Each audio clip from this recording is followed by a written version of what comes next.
好，我们来看变压器。理想变压器就是有两个线圈绕在这个铁芯上面。那由于主要线圈充电之后所产生的时空连接到次要线圈。那这个时钟呢，由于我们加的是交流电，所以它是个变化的时钟。什么意思呢？主要线圈跟次要线圈会产生感应电压。那次要线圈产生出来感应电压跟主要线圈电压之间的关系呢，就是由变压器的变压比。V1 以上 V2 就是 M1 以上 M2。所以如果主要线圈的圈数比较高，次要线圈比较低，就是降压；反之呢，就是升压。那这个 N1 over N2 呢，有一个名称叫做变压比 （transformation ratio）。那如果说刚刚讲的是在开路的情形之下，也就是次要线圈这边没有电流。当次要线圈没有电流，在理想状况，主要线圈这边是不会有电流。因为我们假设这个铁芯的磁阻是无限以下，磁阻是无限小，所以磁动是要互相抵消。N1 I1 会等于 N2 I2。OK。那当 N2 没有之后 ，N1 这个 I2 没有 I1 会有。所以在这边有个 I2， 有个电流，我们再加个电流。那你可以这个从感应的角度来看，为了要让磁通维持一定，那这里呢，主要线圈会感应出一个 I1 出来。那感应的关系是 M1 I1 等于 N2 I2。好，所以电流的比呢会等于变压比的反比。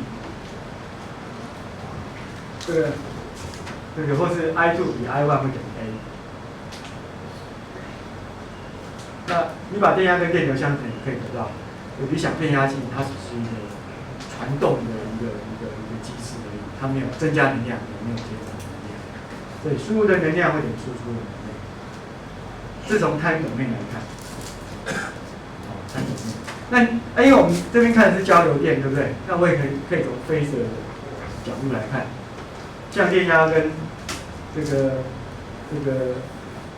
相电流的共轭复数就是它的 compressed power， 输入 compressed power 会等于输出的 compressed power。那事实上你两边把它取长度，这是一个复数，对不对？一个复数相等的话，也代表这个复数的长度怎么样？相等。而且，对相电压的长度跟相电流的长度相乘，在输入端会等于输出端的相电压的长度跟相电流。或者说，这个是相电压里面的它的一个大小，相电压有大小跟那个角度，对不对？那我们只看它的magnitude大小。那相电压跟相电流的一个magnitude相乘，这个东西我们叫做它的 rated power， power rating。好，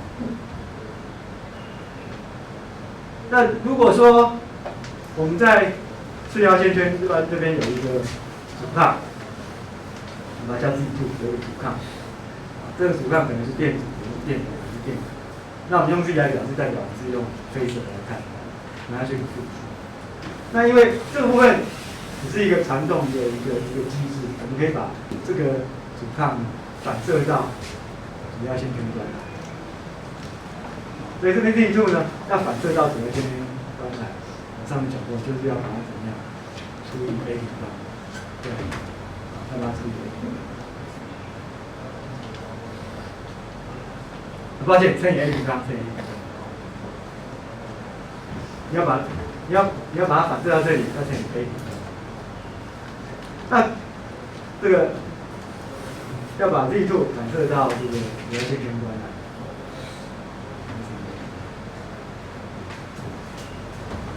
好，所以如果说给你一个规格是5000个 kVA， 500、250伏特，那降压的变压器，那这个数字代表什么？那500、200、250就代表主要线圈它的正常的操作的电压是500的这样的电压，好，它分上去上去。500，那这边是次要线圈，所以它是一个降压的，它电压比是2 ，OK。那这边5000个这个伏安，好，这个 VA 这种叫做伏安 ，V 就是伏特，安就是什么？安培。所以这个就是相电压的大小乘以相电流的大小。所以这个在主要线圈端的一个操作电流是多少？500伏特，它对应电流是多少？10安培，对不对？那次要线圈是多少？20安培，正常的操作。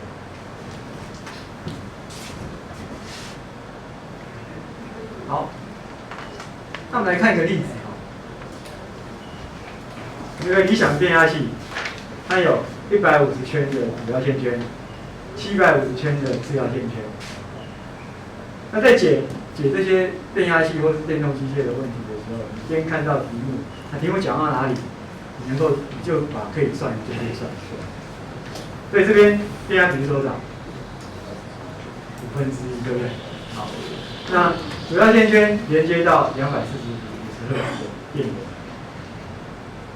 所以次要线圈会有多少？1000，不对，1200，对，5倍嘛啊，1000，这个1200伏，对。那次要线圈呢，它连接到一个负载，那连接到这个负载之后呢，电流是4安培，那它的功率因子是0.8，好，所以我们这边写一下，这是次要线圈，这是主要线圈，那这里是240，这里是多少？1200。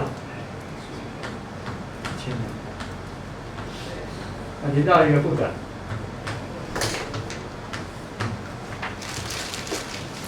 可以。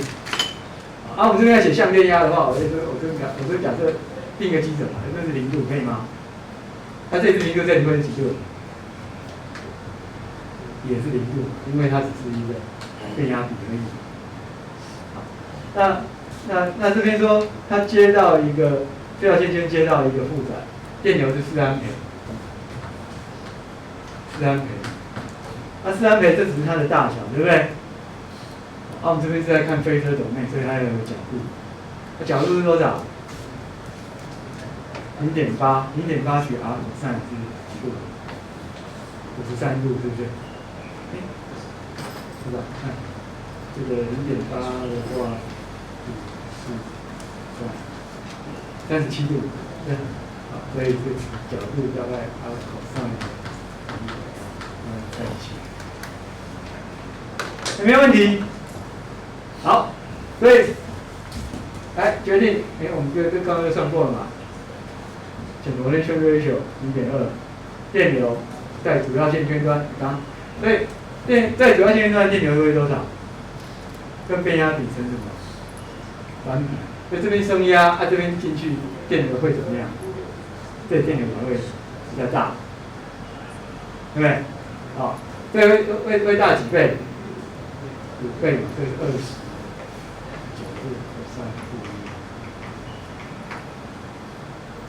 那输入给负载的功率，这好不好算？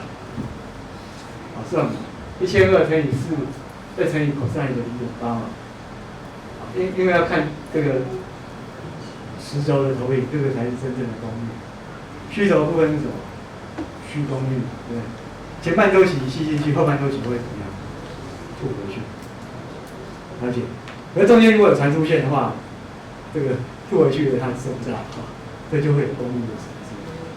所以如果传输距离很长，我们就不需要这个虚功率太大。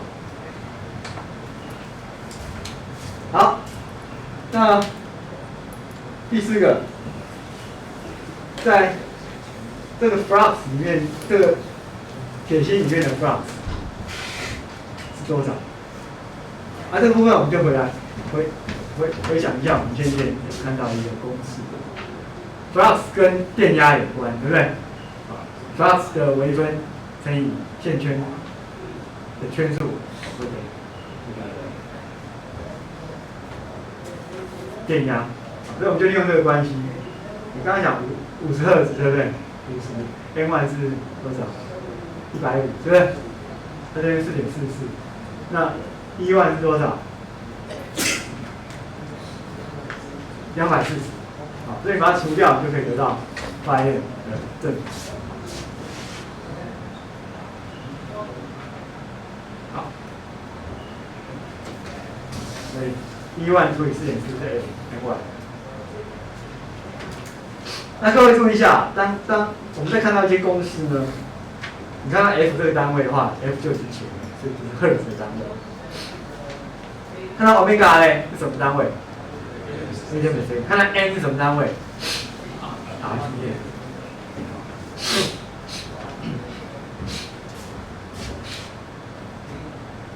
好，那刚刚是到目前为止我们讲理想的变压器，可是理想变压器存不存在？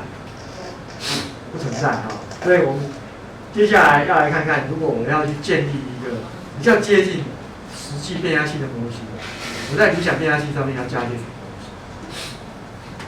东西？第一个最直观的是这个线圈呢，理想变压器上面是有线圈，线圈电线嘛，有电线一定会有什么效应？所以电感啊，这最重要就是什么？电阻，对不对？所以我们把电阻接圈的电阻用一个 R1 是主要线圈，那次要线圈是 R2。所以因为有 R1，因为有这个线圈电阻，你可以期待的是什么样的状况呢？你输入的功率跟输出的功率会不会一样？谁会比较大？输入会比较大，输出会比较少。啊，少的地方好不好？电阻好，对不对？好。所以这个效率，正常的变压器的这个实现变压器效率一定会小于多少？100%。啊，理想变压器效率是100%，因为输入。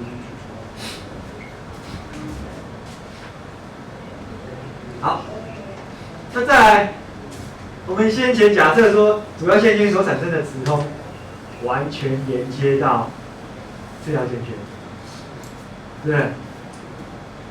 啊，实际上会有什么？会有漏磁。那我怎么去描述这个漏磁的现象？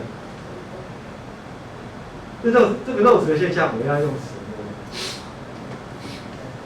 物理元件来表示它？看一下。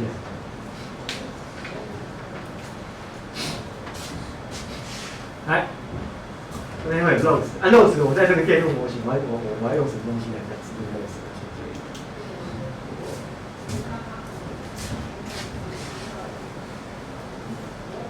要怎么元件？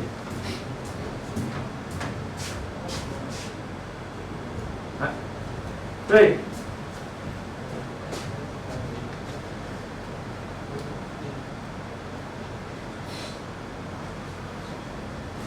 这个是主要线圈产生出来的磁通，对不对 ？total 的磁通 ，total 磁通有分成两个部分，一个是漏磁，还有一个是什么？你要连接过去的，是不是？有没有问题？可以哈、哦。来，所以这个东西如果把它微分。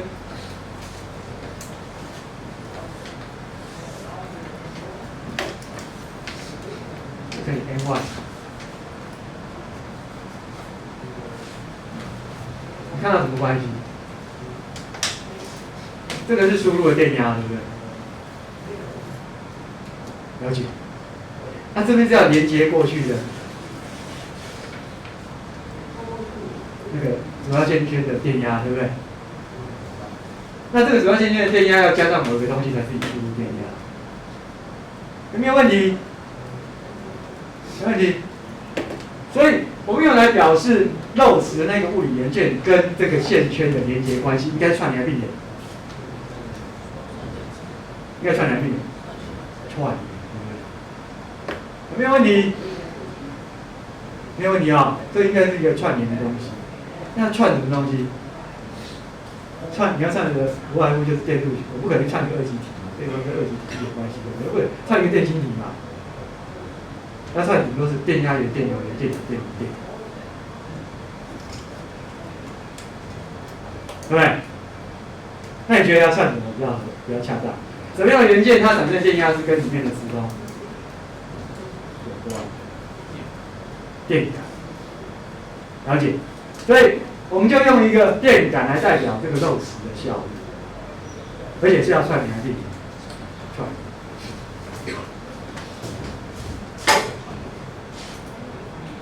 所以你这边会有一个漏磁。主要线圈的漏磁的电，当然次要线圈也有什么？也有漏磁，对不对？然后这边是电子电，所以我们的模型基本上越来越完整。差还差什么地方？差还差什么地方？我想想，我们这个跟实际上面的差异还有什么？我们考虑漏磁，也考虑电子。还是怎么样？啊？转换效应，转换效应就在这里。其实还没考虑，还有这边可能会有磁势啊、涡电流啊、水吸，还没考虑到。对，好，我们先把它摆在一边，我们先看一个例子，好，去练习一下。23个 kVA，2003到230的电压系，60赫兹降压。所以它的标称电流是多少？2300伏特的话，23000是几安培？主要线圈10安培，对不对？次要线圈是100安培。那他给你，他把这个电压系的模型给你 ，R1 4欧姆 ，R2 4欧姆 ，X1 12欧姆 ，X2 12欧姆。这 X1、X2 是什么东西？S1、S2 就代表的是漏磁的电感。那这边很奇怪啊，电感为什么给我欧姆啊？电感应该 Henry 才对啊，为什么给我欧姆？为什么？啊？为什么？电感单位不是 Henry 吗？啊？什么原因？因为我们是在看phasor，对不对？看phasor的话，这个电感就是阻抗，那阻抗值电感阻抗值 J 欧米伽 L， 所以它是把那个 Henry 那个 L 已经乘以欧米伽了，而且这边的阻抗是一个纯虚数，对不对？啊，这个纯虚数，所以这边 X1 跟 X2 给你。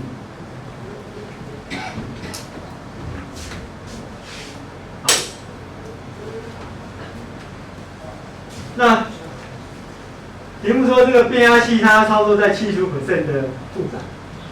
那各位记住一个观念，在很多电动机的这个应该是说变压器的一个计算上，我们指的负载，这指的是它的电流，对不对？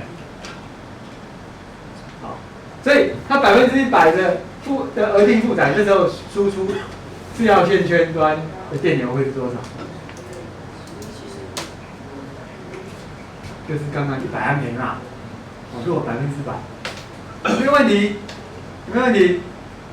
那75%的负载的话，电流是多少？75安培。那 low load 没有负载的这种电流是多少？零。那零的话，电流是什么样的状况？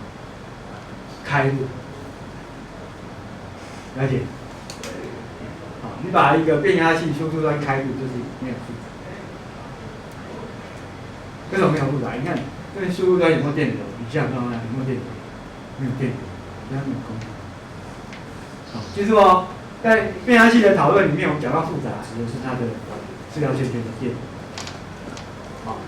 好，75%。那如果那你要算功率，光电流够不够？我们有电压也有电流，那算功率，光电压跟电流的均衡根值够不够？不够，还要什么东西？啊？还有 power factor， 对不对？对，因为我们这边是在，这边是交流的，所以都是用phasor来算，所以还好 power factor 是0.86610领先。这 power factor 是领先的，所以这你家的负载里面，电感效应比较强还是电感效应比较强？电感，对，电感效应比较强。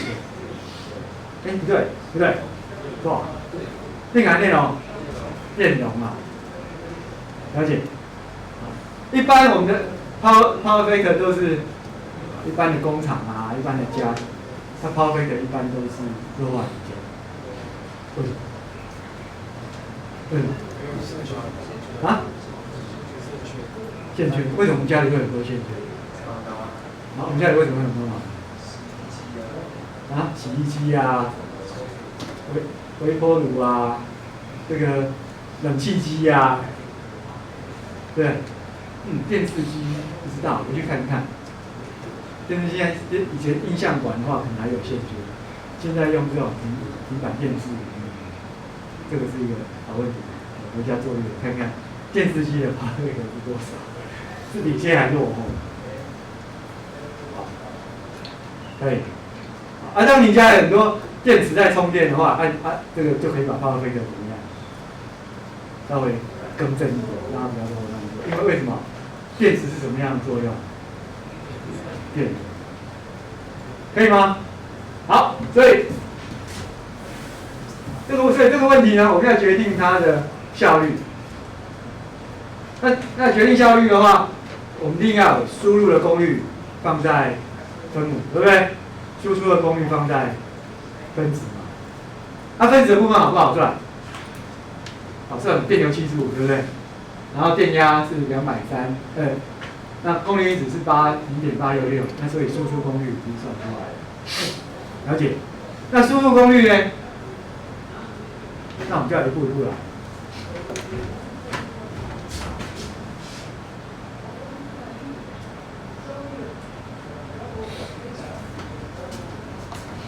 对，这边这个负载的功率我们算出来了。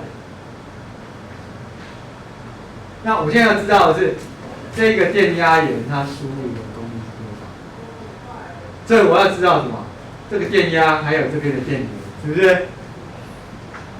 那除了它的这个大小，我也要知道它的向角，因为是在复数，在 complex 里面。所以这个电压是不是啊？2300嘛，角度0度，不知道是这边的电流，对不对？好，我这边就不进去里面的数学，我直接从这个电路来跟各位解释这个要怎么算。对，这个这边的电压有没有？230，对，电流也有，对不对？那我是把电流乘以这个加这个，是这边的电位项。看一下，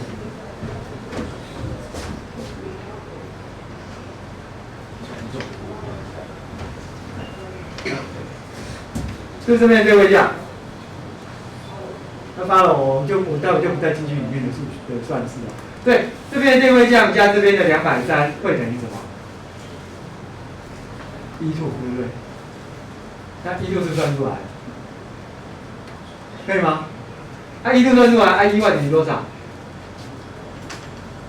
？E1跟 E2的，这边还是理想变压器哈。E1跟 E2的关系是什么 ？N1 比 N2，对不对？对，这边是可以算出来。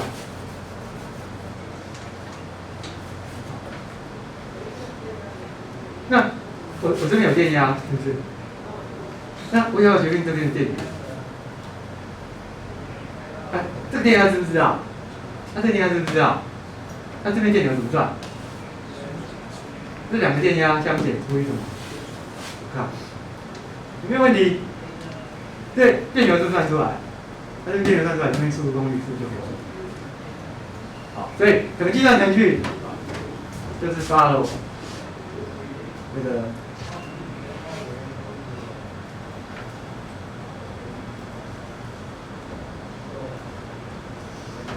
刚刚跟你讲，看 P1 等于E1加 I1 是 E1。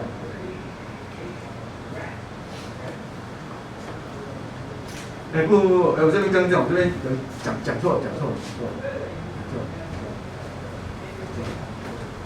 对，这个 B1 不是这个 B1 不是2300，因为你要在输入端产生230的话，这里要比这里不是2300，我们讲2300对230是理想的状况，对不对？对不对？所以这个你知不知道？这是不知道的。好，我更正哈，我觉得怪怪，这是不知道的。你为了要在这边产生两千酸230的话，我们要去计算才能够知道 V1 是多少。可以。那怎么算呢？10000就算出来，10000就算出来。那10000算出来，那这个电压不知道，那这边的电流呢？这边电流知道为什么？这边的电流跟这边的电流会是这个变压比的反比，因为 N1 I1 等于 N2 I2， 了解？I2 有啊，这 I1 就算出来。这 I1 有的话 ，I1 乘以这个阻抗，加上这边的电压，就等于 V1， 可以吗？好，更正一下，刚刚讲太快，对不对？